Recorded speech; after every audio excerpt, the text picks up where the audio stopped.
Welcome back to the show, everybody.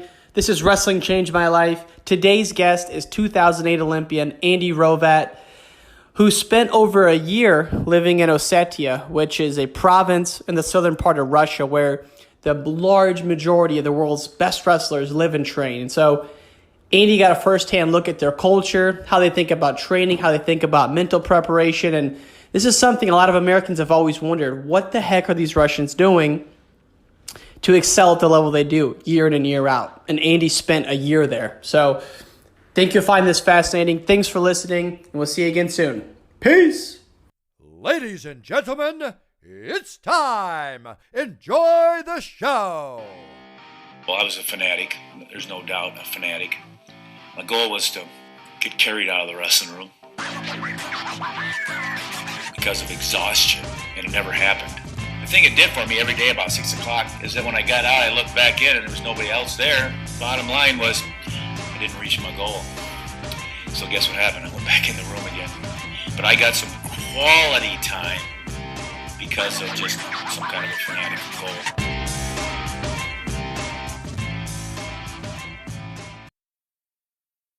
Andy, welcome to the show, man. How are you? I'm doing well. Thanks, Ryan. Yeah, thanks for doing this, man. I know you've had a long and seasoned career in wrestling, and you had a lot of experiences that I think even some of our Olympians have probably never had. And so excited to get into that and your time in Russia. But yeah, in preparing for this podcast, I heard a stat that I gotta run by you here. Is it true that you used to wrestle 200 matches a year as a youth wrestler in Ohio? Yeah, my dad was crazy. Not crazy like he was pushing me, but he didn't really understand the sport. He never did it. And so, I mean, that was a time where wrestling started going more from like, local leagues and community programs to, oh, you got to keep up with the Joneses and do this, this, and this. And it was, I mean, like I said, I loved it and I did it, but I would never promote that as a form of development for kids after having gone through it. That's an insane number of matches, but you could imagine, I don't know if you've read the Talent Code, but if you've read something like that, or any in one of those books where they kind of hint at the 10,000 hour rule, that can certainly get you there a lot faster. Yeah, I mean, kind of. I've read the Talent Code and I've studied it in terms of development, but that, to me, competition is not the best form to get you there. Interesting. Is that something you just picked up in your time in Russia? And we'll get into it, but how do you mean by that? Well, you said you've had Jake on the podcast before, and it's like, this is something I'm watching my nieces and nephews right now as we talk, but it's like something I asked my nephew before. It's like, well, just because in baseball, you strike out one week and you hit a ball the next week, it doesn't mean you got better in that week. Or if you hit a ball this week and you don't hit a ball next week, it doesn't mean you got worse. And so that's the whole basis of competition, is that kids and parents assume that because they do one thing one week that they are getting better or worse, where it's like you compete once a week, maybe twice. Like I would go, sometimes, as a kid, I would do Friday, Saturday tournaments, sometimes Friday, Saturday, Sunday, multiple age groups. But it doesn't mean I was getting better because you're spending most of your time in practice. Like think about like high school, you have 5 days of practice and a weekend tournament, or maybe 4 days and 2 competitions a week. So like your practice and development is always going to outweigh any form of competition, especially in a combat sport, because you can never compete as much as you can train. That makes sense. And do you think that's the preferred way to do it? I mean, when I talked to Sergey, he said that in Russia, they won't even put their kids in wrestling tournaments for several years because they don't even know like basic body awareness, let alone wrestling movements. Right. And, you wanted to get into some of the stuff that I learned over there. And, that's the first step. The first step is anything in life. The first step is self-control. In wrestling, you get rewarded for controlling another person. And if you can't control yourself and you have physical limitations, how are you supposed to control another human being? And so the biggest thing that kills me watching the sport of wrestling, especially when I was running a youth club, is you see the parents of kids yelling at kids to get out from the bottom. The kid can't do a push-up, and now he's got a 35-pound kid on his back, and they're trying to tell him to do a push-up with 35 pounds on his back. And it's like, at what point do you think that your kid is actually going to be able to get out? Like, he's not physically able to do something himself, let alone with somebody on his back. You know, so it's like, well, yeah, self-control is number one. You know, that's the first part of development. Is the first thing you can control is yourself. I love that. And it makes so much sense, but you never hear anyone even talking about that, especially in the youth circles. And, you know, I mentioned my brother and I, we ran a freestyle and Greco club like 8 years ago now, but, you know, nowhere near the level of time and dedication you spent into coaching. And so maybe just walk, for those listeners who don't know you, just kind of walk us through your story. I know you were a multiple-time state champ at St. Ed's, and then you went to Michigan, but kind of just walk us through your story and maybe through the Olympics, and then how you got to the point where you ended up living in Russia for over a year with the great Malik Tadiev.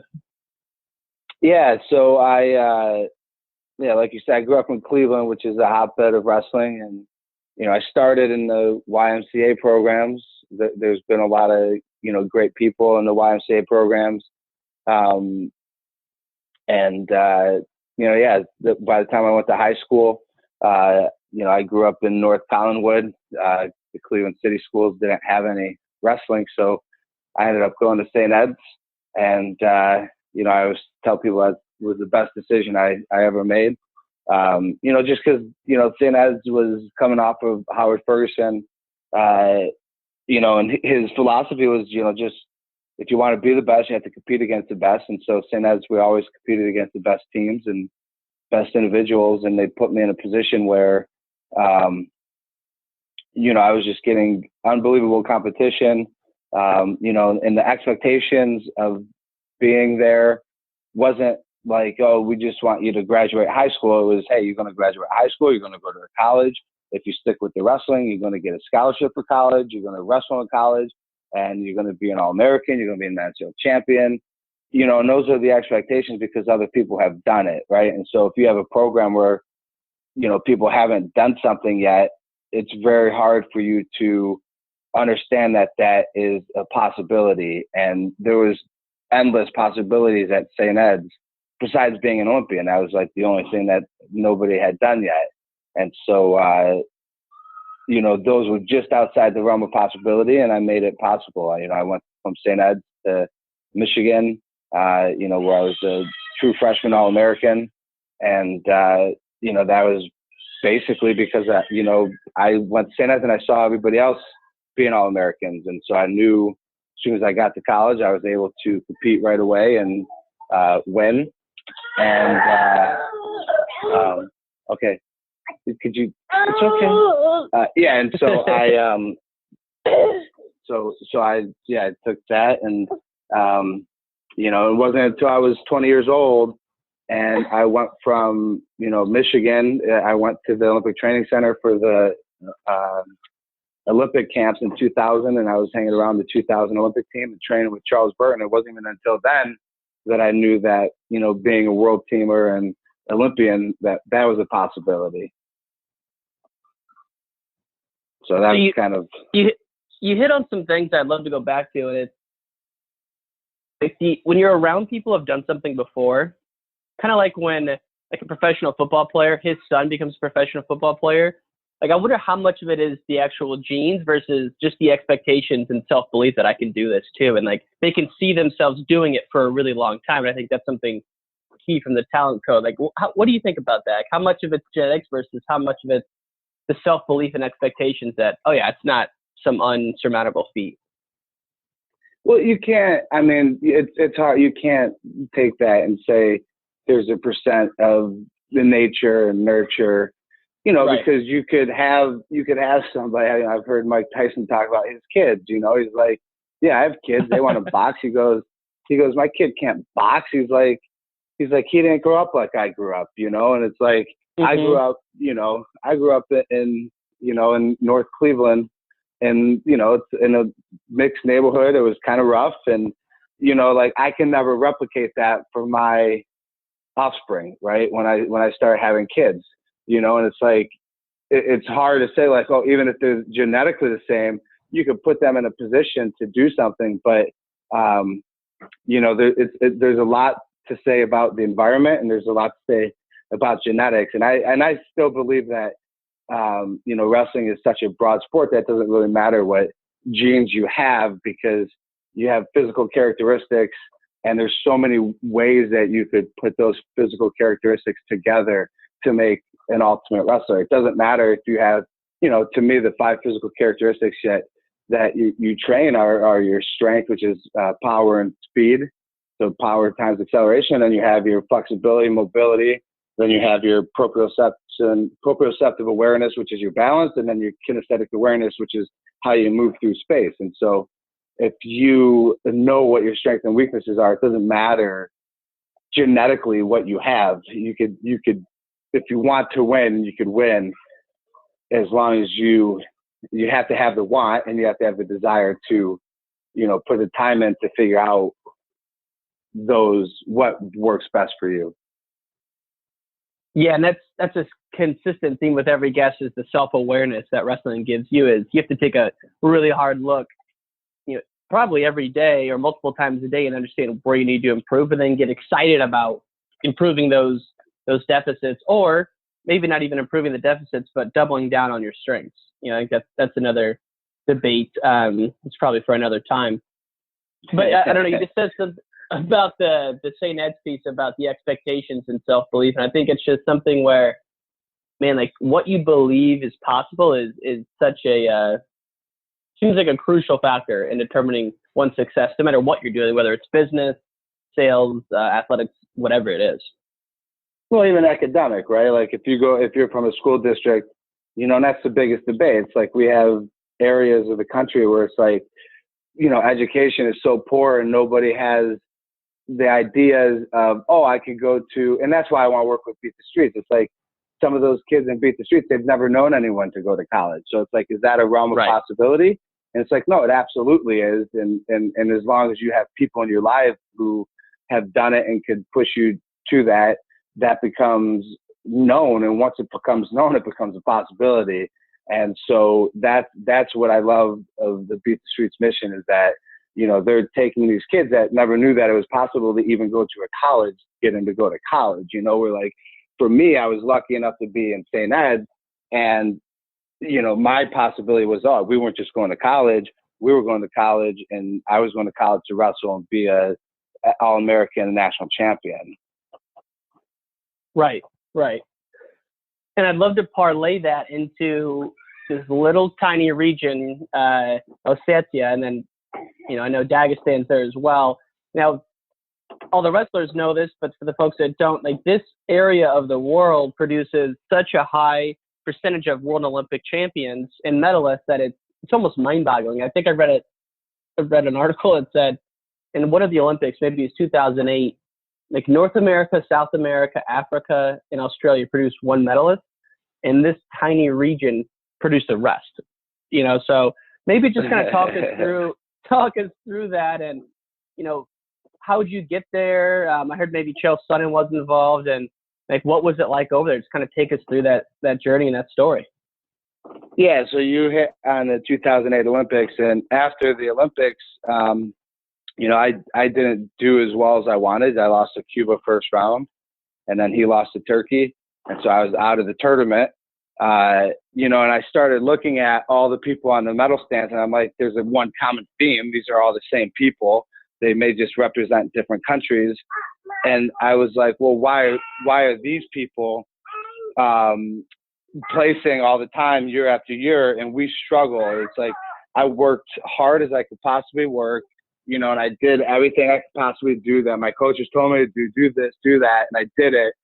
And I was, basically lied to, saying, oh, hard work, if you work hard, you'll win. Yeah, but that makes zero sense. If you work hard in the wrong things, you're wasting your time. And so what I did was, what I did was I decided to go. So that the Olympics were in August of '08. I decided to go to Ossetia and train for a month before the Eureka in 2009 in January. And so that was my first glimpse. And then the next October, I went again for another month. And that's where I talked to Malik Diaz, and he was like, hey, I could train you to be a champion. I know you want to be a coach, so I will teach you everything, but you have to come back for a long time. And so it was then I decided to get a year visa. So it took me a while to get the visa. And then after the 2010 World Championships in Moscow, that's when I moved there. Now, how different is Ossetia from Dagestan? One's Christian, one's Muslim. Okay. Are they close in proximity, though? Oh, very close. That whole North Caucasus region is, from what I hear, is half the size of Indiana. Okay. So half the size of Indiana is producing, like you said, it doesn't matter what country they wrestle for, because there's these, it's kind of bizarre, right? It's technically Russia, and maybe like the best guys wrestle for Russia, but then maybe the second best guy wrestles for Georgia or Bulgaria. Maybe that's not how it is, but that's just kind of what I'm assuming.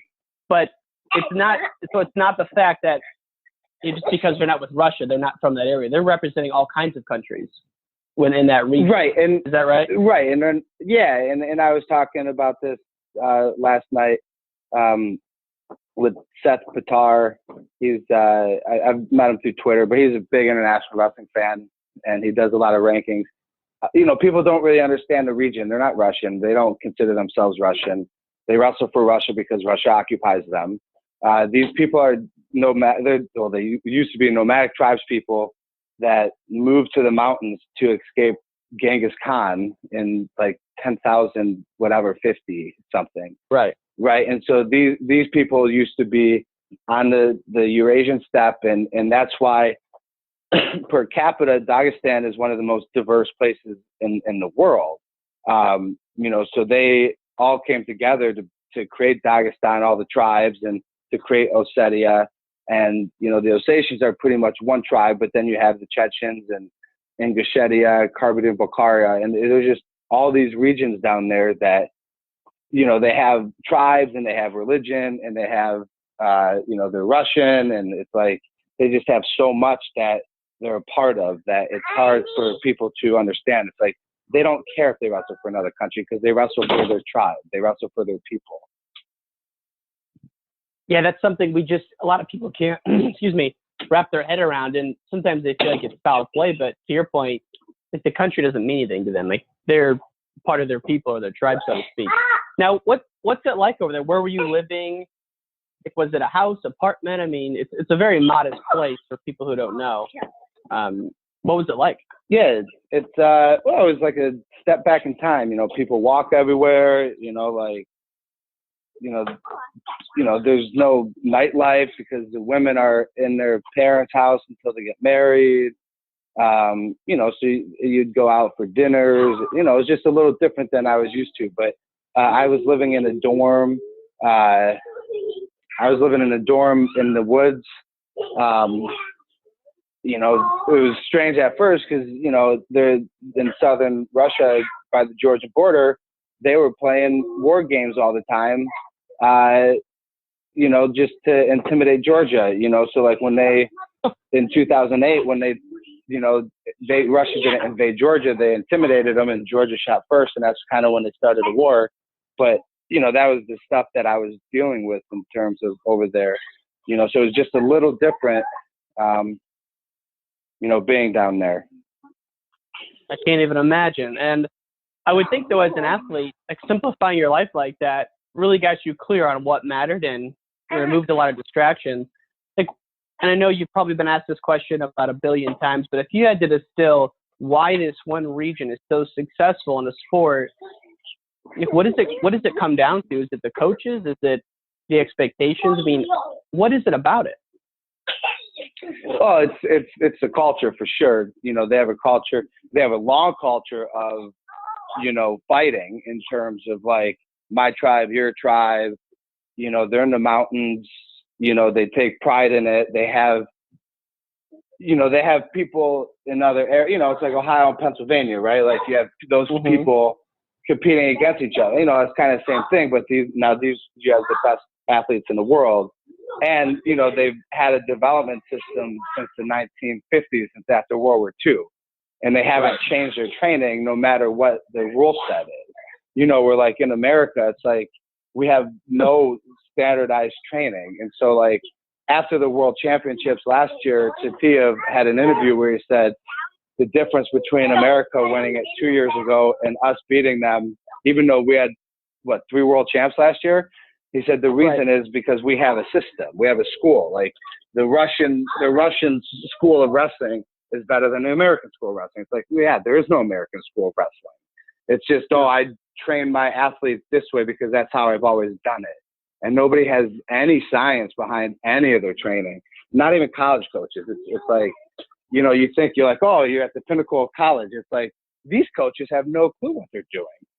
Like none whatsoever. None of them could even describe what the metabolic pathways they're supposed to be training in terms of getting you in better shape. But yet they're coaching at the highest level. Exactly. And when I say exactly, I mean that, because you're a successful wrestler, they become a coach, and maybe that's not always the way. Now, are the coaches in Dagestan, are they former great wrestlers, or are they professional coaches that went to school for coaching and know both that type of both? Okay. Yeah, both. And especially now because social media, now they're trying to get their biggest stars to stay in coaching, and they're promoting them to coach like Kadisov and Tagiev and like Guzmanov and Gasalov and some of those people. They're coaching now because they're big internet stars, right? Instagram and Facebook, Twitter. And so, but it's a mix because, and that was like my biggest issue when I created the base wrestling training system is I actually created a system that made the coach obsolete. So like I'm sitting here selling this, not selling it, but like describing it to coaches. And they're like, well, what you're basically saying is it's a system and it's not me, where every coach in America has their ego. And they're like, no, it's what I do. If these kids don't have me as a coach, they're not going to be successful. It's like, no, you're replaceable. Get out of your ego. And, I created a training curriculum that basically straight up said, like, nothing that I did was making these athletes better. Replace me with a monkey who could run this system, and the kids will still have the same development. What about my Tulsa medals, man? What about my Tulsa age group award? So take, and I definitely want to get into your system, but take us back to, you've been there 2 months in, you're part of the culture now. What time are you waking up? How many times are you working out? What are you eating? Like, what's it like? Give us a day in the life. Yeah, so I had a journal, and I wrote it in it every day, and I haven't looked at it in a while, but it was like something like waking up at 8. I would go for a walk or do something. They'd walk a lot in the morning just to get up and moving. And then 9 o'clock breakfast, we would have like some kind of egg, like a porridge. So like oatmeal or like, I don't know, they had like 7 different types of pork, like rice, and I don't know. They had a lot of different types of oatmeal. And then we would have, like I said, the egg, and then maybe that was pretty much it, or yogurt or something like that, some kind of dairy. And then we would have, then practice would be at 11. That'd be the main practice of the day, would be 11. And to me, that's scientifically the best time to train because your body's awake. It's a combat sport. You're ready to go. Whereas a lot of times in Colorado Springs, they would have us, working hard at 8:30 in the morning. It's like, no scientist would say like that was a smart thing to do at 8:30 in the morning, 9 in the morning, to put your body through a hard workout when fighting somebody else. But yeah, we would work out at 11. And then after that, it would go from like, it's, really only an hour and a half, like 11 to 12:30. Then I would walk to practice every day, 45 minutes, 30 to 45 minutes through the woods. And then we'd have practice at 11 to like 12:30. Then I would hitchhike back home to the dorm. And then I would have lunch at 1. And so lunch was always like some kind of homemade soup. And then you'd have a protein, chicken or fish, something like that, beef, some kind of starch or like side. So it'd be like rice, pasta, potatoes, something like that. And then at dinner, it would just be like the meat and the potatoes or starch, or, it'd be some kind of protein with some kind of side. They would always have, almost every meal, you would have a cucumber tomato salad, and they would have a whole bunch of microgreens on the table, garlic on the table. And so you just eat a whole bunch of raw greens. Dude, back to the basics, man. Yeah. And then what about? And if we did 2 a day, the second practice would be at 6, and then dinner is at 8. So that was my question: was what about any type of structured running or lifting, or they skip that through the practice? Yeah, they just got that through the practice. I see them sometimes. Like when I was there, they started bringing this strength guy in from Moscow, and they would always make fun of him behind his back. Like, what does this guy do? Like they were all functional lifting.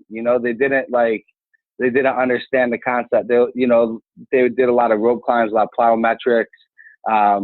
When we would get into heavy training, instead of walking in the morning, we would walk or jog as a team, and then we would do some partner lifts and stuff like that. And that was the extent of their lifting. I never saw them doing power cleans and squats. And, Dagestan apparently does a lot more. And you could see in their body type, but the Ossetians are longer, leaner type people. They didn't really lift much. They did a lot of like band work for their shoulders, basically prehab, like shoulder treatment. Yeah. So like a lot of shoulder rotations, because shoulders are huge in wrestling. And it's like, you don't have to be the strongest. You have to be strong enough, and it's like, at what point are you wasting your time working, trying to be the strongest, when you just have to be strong enough, but you have to be the best technical wrestler in the world, and it's where you put your time. And you look at, and I don't know if Satiev was Ossetian or Dagestani, but you look at him versus Chechen. Romero okay. So, but like him versus Romero in 2000, I mean, or maybe it was his brother in 2000. No, that was his brother. Yeah, that was his brother. That was Adam. Okay. But like the body types are just like, you nailed it. I mean, you look at someone like Romero, who's a specimen, and maybe he's just like that naturally, but versus some of the Russian guys. I say Russian, I really mean the Caucasus region. They're much leaner. They're almost like swimmers, especially Buvesar. Right. I mean, that guy, you wouldn't think. I mean, now what about Karelin? Was he from that region, or was he from a different region? Man, I'm not 100% sure. Their Greco team was made up of different people, but I think Karelin is Siberian, maybe. Okay. I think he's out by like Krasnoyarsk.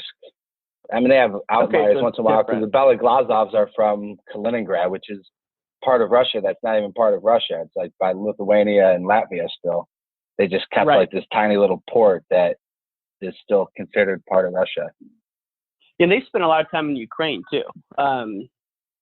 After their initial entry to the sport. So you say that, it's like, man, I see all these videos online, even of our best wrestlers, like Snyder doing pull-ups with 300 pounds between his legs. Like, and then, you look back at some of those videos when you were on the team in 08, and it's like, I remember a video that Flo posted where it's like, you guys are running up some massive hill at Arizona State, and it's fucking grueling work. And I don't know, it just seems like counterintuitive to everything you were learning over there. Did you feel like frustrated and like kind of pissed about it when you got over there and saw what it was like? Well, I mean, yeah, it made me understand like what I was told my whole life was a lie. It's like not one person had an understanding of the development that was in charge of my training. National team coach all the way down to my college coaches. It was a sham. It was like, oh, just work hard and do this. It's like, work hard at what? Like you're like just all over the place. It's like, and that was like when I started coaching the Olympic level. I never made my athletes do anything just because this is why we always did it. I was like, well, if I need you to do something extra, you'll do something extra. But it's like the only thing I ever made my athletes do was walk up a hill. Like they never had to run. Like the conditioning was done through wrestling, and so Right. So yeah, so to me, it made a lot of sense once I started breaking down their training curriculum. And I'm like, man, like we do so much that people think you have to be mentally tough for. It's like mental toughness isn't physical. Like everybody in America, especially wrestlers, think that mental toughness means you have to do something physically tough. It's like, wait, like mental toughness is making a choice between one thing and another. You know, it's like saying, well, being mentally tough, I could go in a cold tub. That's not physically challenging. It is because it's cold, but it's not, I'm not pushing my body to the limit, right? So I could say, okay, well, I want to go in a cold tub and I want to do 10 minutes today. Well, mental toughness is saying, do I get out or do I stick it out for 10 minutes?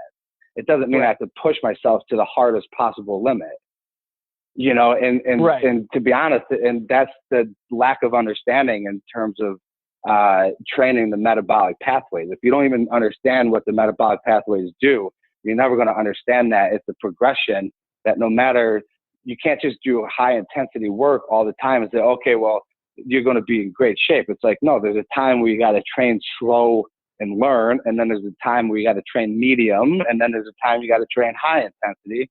And the high intensity is only 7 to 10 days. Like your phosphagen metabolic pathway is developed in 7 to 10 days of high intensity training. You don't need 6 months of it in the college season. Yeah. You know, and that's why, and that's another, go ahead. Go ahead, man. Sorry. Oh, I was going to say that was one thing I came back, and the first thing I came back, I was like, well, the difference in training, I never saw anybody break out with herpes. And, you know, herpes on the face is rampant in college wrestling. And I asked one of my friends who was the strength coach for us and were for me from 2008 on, and I was business partners with them in our youth program. His name's Mike Barwis. He's, you know, probably helped about 200 people who have been paralyzed walk again. He understands the human body probably more so than almost anybody in America. And I asked him, I said, do you think the training in college is the reason why everybody gets all these outbreaks and they're so rampant? And he was like, yeah, absolutely. Because your central nervous system is broke down from so many months of ridiculous training. And that's also why there's a lot of injuries in college. And these college coaches have no idea that what they're doing is actually detrimental to their athletes. But it's also like they kind of feel guilty. Like, man, if we're only working out once a day, are we really pushing the envelope? And I don't know. You know, that's probably what they're thinking. So you've mentioned a couple times the nervous system, and it's way above my head, even what you're saying. But maybe break it down, like what you mean by that when you say like the parasympathetic nervous system, and it kind of what do you mean by that? How they learn that? How they distill it to you? How does that all come to play? Well, from what I understood was that, you know, this comes post World War II, where Nazi Germany was studying the human body, you know, and they had people studying the human body and they had people doing rocketry and stuff like that. After World War II, it was like the expansion draft I hear people talk about, where it's like, we want this scientist and we picked this scientist in round 2. And it was between Russia and the US. And, you know, it's like we took Werner von Braun in round 1 and he started NASA, right? And then the Russians were like, well, we're going to take these people because we're the socialist republic and it's like we need workers to work. And so they took scientists that had worked on the human body and they broke it down and they did experiments of their own. And they took, from what I understood from somebody that told me, that they took scientists that conducted studies on people who dug ditches, and they would dig ditches for 8 hours a day, and they would do it for months on end, and they would take all their hormone levels, they would take their BMI, and then they would see where they would go up, right? And so they're doing this manual labor, and they're like, oh, well, after a month, people started gaining weight and their cortisol level went up and this and that. And they're like, okay, well, now we got to take the study. And now as soon as that starts going up, we got to give them a break. And then we got to see how long the break is. And then we push them again. And then they finally figured out like, okay, well, you push hard for 3 weeks, you do it light for a week, push hard for 3 weeks, you do it light for a week. And so if you go in that 90 days, the first metabolic pathway you want to train is your oxidative, which is your fat burning metabolic pathway. And that's keeping your heart rate low under a certain number. And then once you do that, then you, and also building the habit is a 21-day cycle, right? And so the first cycle is you're learning and you're keeping your heart rate slow and you train your oxidative. And so you go 3 weeks on, and then you have like a week on your own where like the coach isn't putting his thumb on you. You're just like, hey, you get in the room, you do what you need to do. You play some games, you have some fun, you enjoy yourself. And so that's the first cycle. Then the next cycle is your glycogen metabolic pathway. And so you increase the intensity a little bit. And there's only one part of the practice that ever changed, right? And so it was the wrestling positions. And so I train people according to Wolff's Law of Medicine, which states that the body will adapt and conform to the directions and intensities you habitually subject yourself to. And so the habitually subjected to is keeping the same practice format. The intensities and the directions that altered in wrestling technique, you have directions of attack and directions of finish. So the directions of finish is what you altered. And so if you start in a position, so say like a high single, right? So every day we would do a single leg position, a high cross position, a failed attack position. So like front headlock, seatbelt, 50-50, and then we do an upper body position. So those are the 4 main positions in wrestling on the feet. And so if you start in that position, the only thing you could do is finish in a direction, right? So you have, you know, if you have a high single, you could circle in front, which is your dump, or you could circle behind, which is your shelf, you know, and your treetop. And so if you alter the intensities of those directions, that is how you train the metabolic pathway. So the first month we did in those situations, we would do 3-minute goes where there's no end. So you don't have to finish as fast as possible. So you learn how to control the position and how to maneuver within that position. Then the next month you changed it. It was 6 30-second goes. So you say, okay, well, you have plenty of time to finish in 30 seconds, but so you still could be learning the position, but you have an end where you have to get out there and finish. And then finally, the last phase was 6 15-second goes. And so now instead of learning the position, it's like you're eliminating all hesitation. You're finishing fast as possible in that position. And then you're getting right into your turn. And so that is how you go through the cycle of training the metabolic pathway. And they learn that by ditch digging. Wow. And so they just said, like the ditch diggers, they go like, hey, life sucks for you, but you got to be our guinea pigs. And or like, were they just doing a normal job and they just happened to study them at the same time? That I don't know.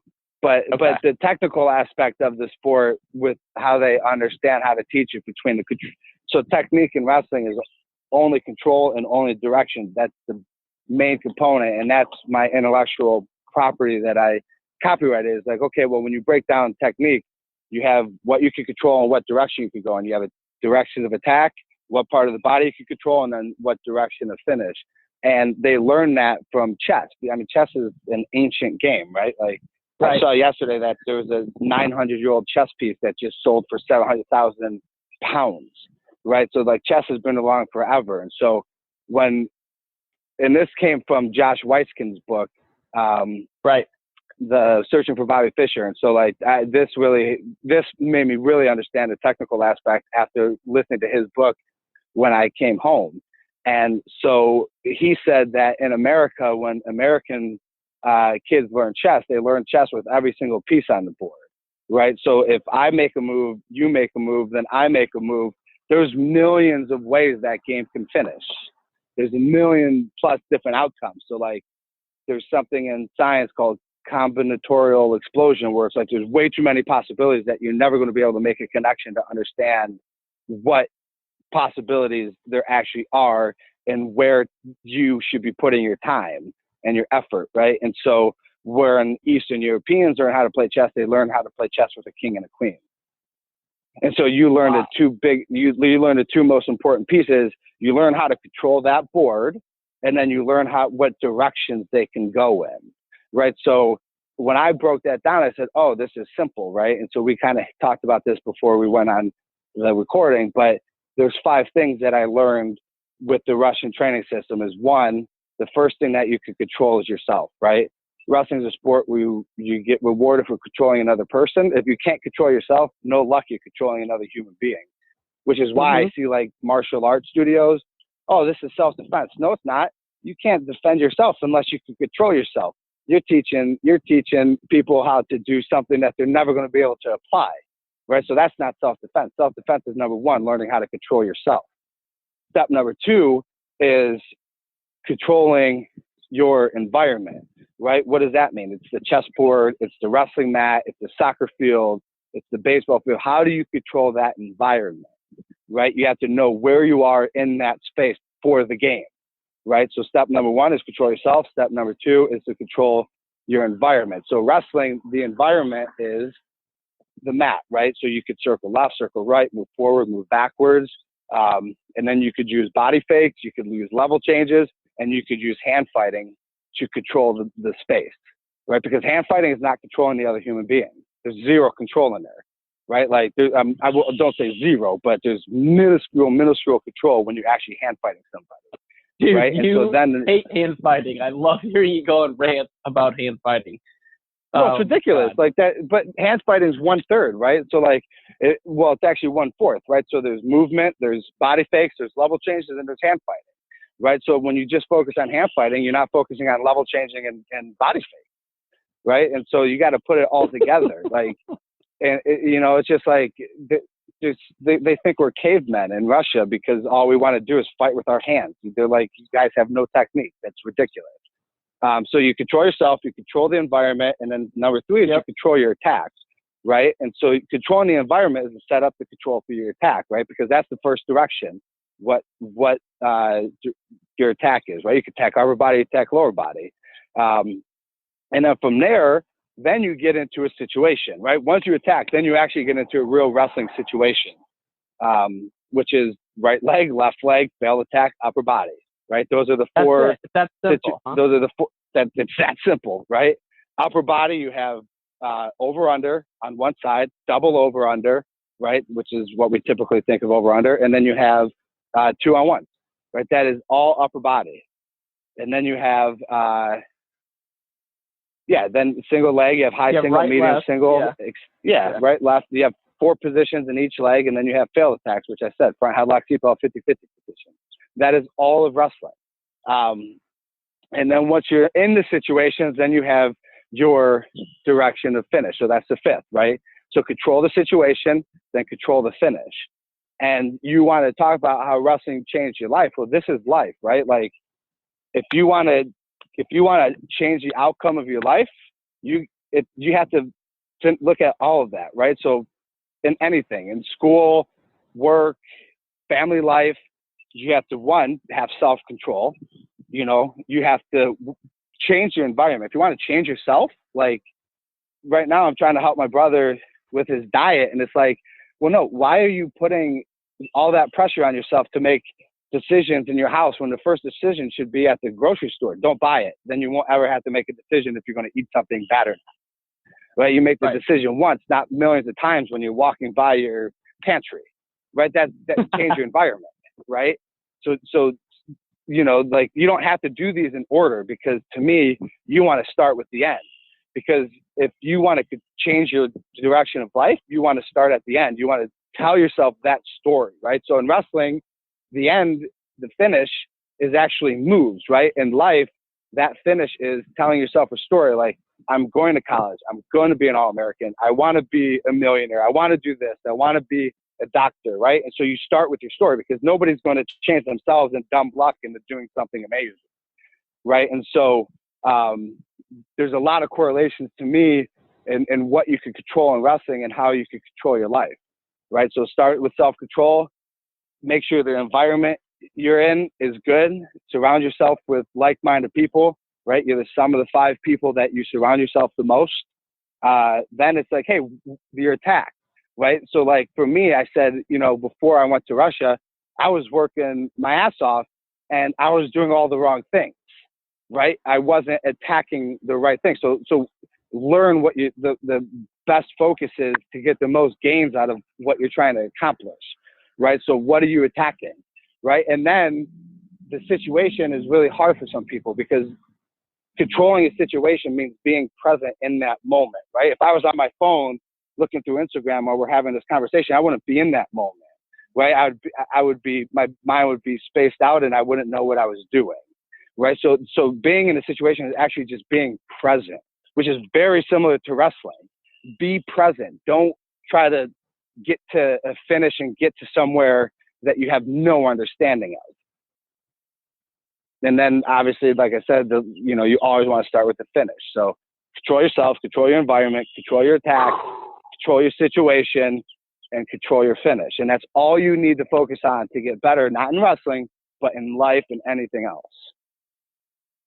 Powerful Andy Hrovat, man. Oh my God, dude, this is fire. One last thing I gotta ask you about in our closing remarks here is, what about the concept of visualization and like meditation? Do they do that a lot? What's your thoughts on that? That's great, right? Visualization is good, because the people who think about what they want more often are going, you can spend a lot more time without putting your body through hell to get to somewhere where you want to be. But no, they definitely do a lot of meditation, right?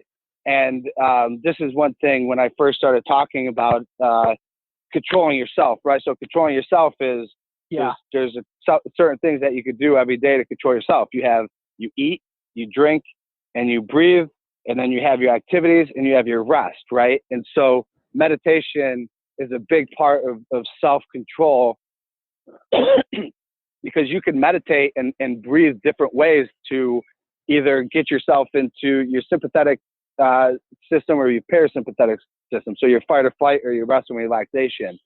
And I didn't really get into the timing of the training, but the timing of the training from one practice to the next was giving you enough time to bring yourself down, bring yourself up.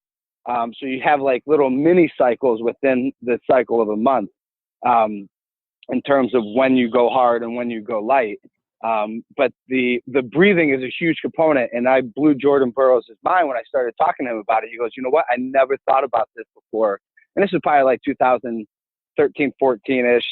And because he was like, oh, everybody knows how to breathe. And I'm like, no, Jordan, there's so many different ways where you can breathe.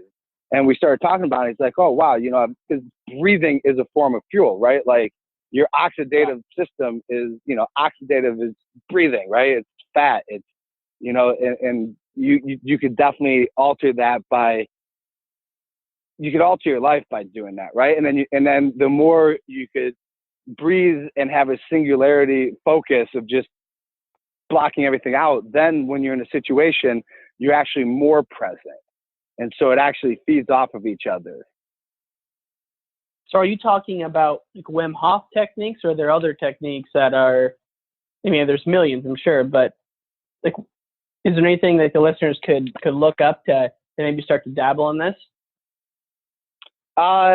Just type in breathing techniques, there's so many to calm down. Right. And, there's like box breathing where you 4 seconds in, hold it, 4 seconds out, hold it, 4 seconds, so it's all the same time, right? So the amount of time you're breathing in, the amount of time you're holding your breath, then blowing out your breath, and then not inhaling, there's just so many. And like the one thing I haven't gotten into is the Kundalini breathing, which was one of the Gracies was really big into that.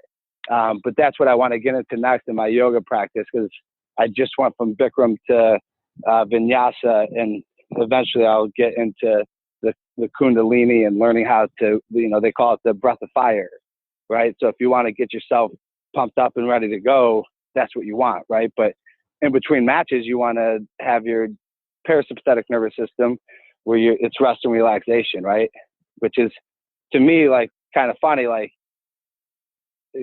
quick story. I was with Dave Habit and we were at Mongolia for the Olympic qualifier in 2016. And I sent a picture of him playing on his Nintendo DS 15 minutes before he was wrestling one of his matches. And I sent it to the strength coach, Mike Barwis, that I had talked about.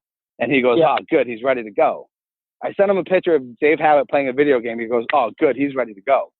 right? Like any coach in America would be like, get off that shit and get your mind focused and get ready. It's like, wait, the match can't happen until the match actually starts.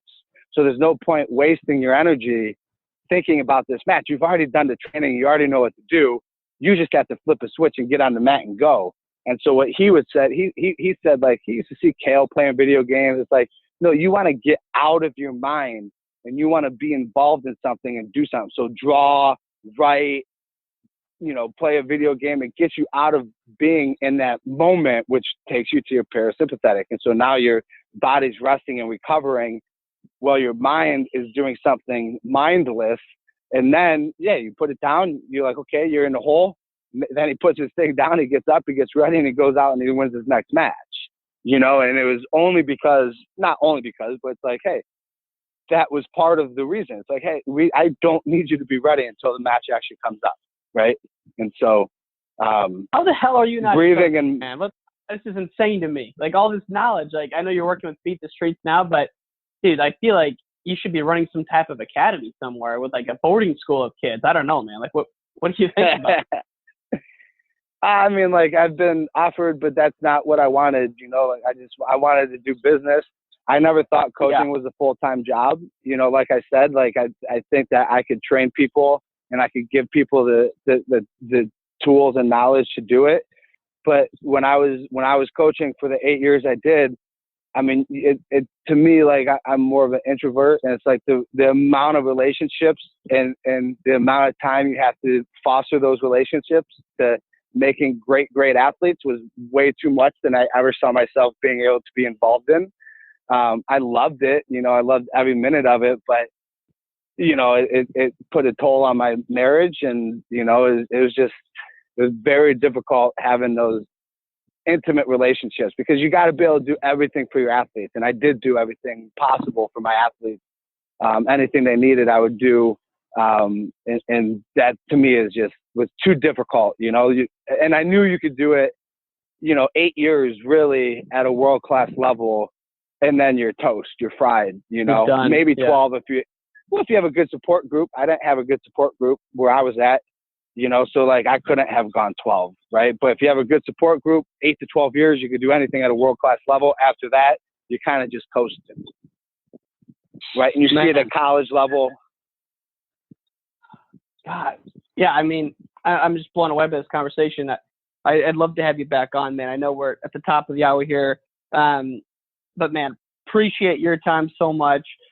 One last question, I wanted to ask you this was, if we think about how wrestling changes lives and it builds a foundation for success, how would you think a wrestler in Ossetia would say wrestling changed your life versus an American and change how because you talk to all the Americans, they're like hard work, mental toughness. That's what they always say. And there's nothing wrong with that. But how would you think someone from Ossetia would say wrestling changed their life? I would think more along the lines of problem solving. It's a problem, right? Like, got it. You're right. And to me, I don't think they say oh, it's the hard work, it's the dedication. I think it's the learning and to adapt, right? You learn how to adapt, you learn different things, you learn how to solve problems. I would think they would be more on the line of the mental, because to me, when I talked to them, it was all about strategy and tactics, right? Like how do you, they would go, Hrovat was one of my best friends there, and he would talk to me about strategies and tactics of different countries. Like when we wrestle somebody from Iran, all they're doing is pushing you just like an American. And he's like, so if they're just pushing you, use that against them, right? And so it's more like the art of war in terms of that is how they approach the sport, right? And that's the learning and that's the adapting, because hard work is relative, right? Like it could be hard for one person and not for another. And if you enjoy what you're doing, no work is hard. It's just work. Andy Hrovat, you're a bad man. You're dropping some knowledge here. I appreciate your time, brother. Like I said, we'd love to have you back, intermittently here and kind of keep this conversation going, man. Thanks for your time. Have a great day, brother. Yeah, you too, Ryan. Thanks for having me. That's the end of this episode, but definitely not the end of the show. For more episodes, please go to wrestlingchangemylife.org. Subscribe to us on iTunes. Give us a star rating. Show the love, baby. Show the love. Thank you so much. We'll see you again soon. Peace.